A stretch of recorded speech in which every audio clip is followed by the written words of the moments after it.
पहिल्यांदा chicken boil करून घेतलेलं आहे व्यवस्थित योग्य तऱ्हेने. तर मीठ टाकून पाणी त्यामध्ये काय ठेवलं आहे. आता जिरं टाकायला त्यामध्ये आणि पहिल्यांदाच कांदा मिरच्या ह्या रोस्टेड करून घेतलेले आहेत सर्व काही.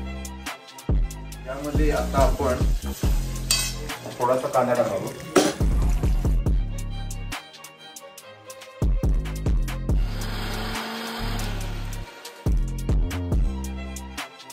काबुली चटणी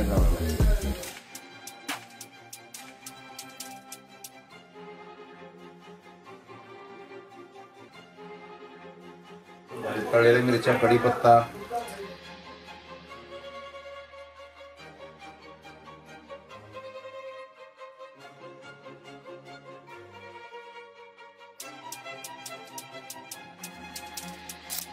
झालेला आहे.